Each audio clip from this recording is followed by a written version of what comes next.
குமரி முதல் இமயம் வரை விரிந்த இந்த இந்திய நாட்டின் குறிப்பிட்ட சிலரோ சில பகுதியினரோ மட்டும் போராடி பெற்றதல்ல இந்த விடுதலை.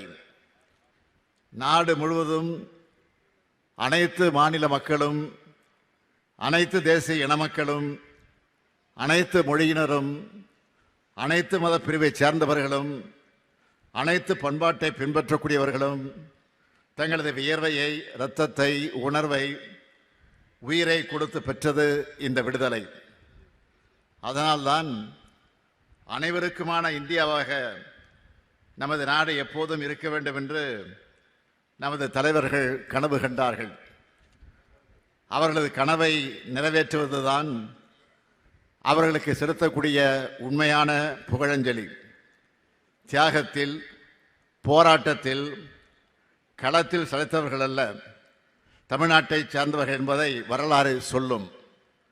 அந்த தியாகியில் பெயரளவில் நினைவு கூர்ந்து மறப்பவர்கள்ல நாம்.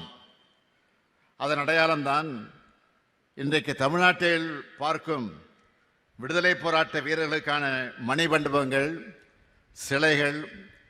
இவற்றில் பெரும்பாலும் திராவிட முன்னேற்றக் கழக ஆட்சியில்தான் உருவாக்கப்பட்டன.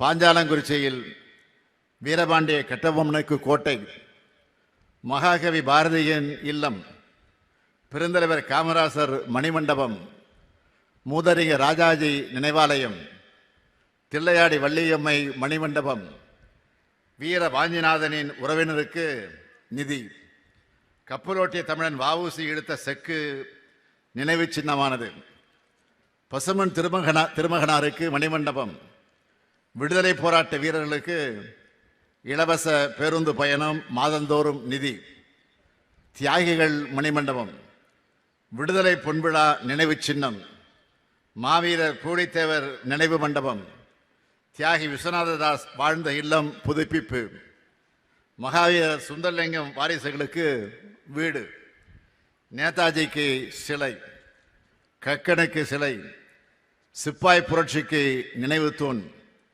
என நாட்டுக்காக உழைத்த தியாகிகளை போற்றிய அரசுதான் திராவிட முன்னேற்றக் கழக அரசு. இந்த வரிசையில் இன்றைய திராவிட மாடல் ஆட்சியிலும் தொடர்ந்து தியாகிகளை போற்றி வருகிறோம். விடுதலை நாளின் 75வது ஆண்டு பெருவிழாவை ஒட்டி வெகு சிறப்பாக நாம் கொண்டாடினோம்.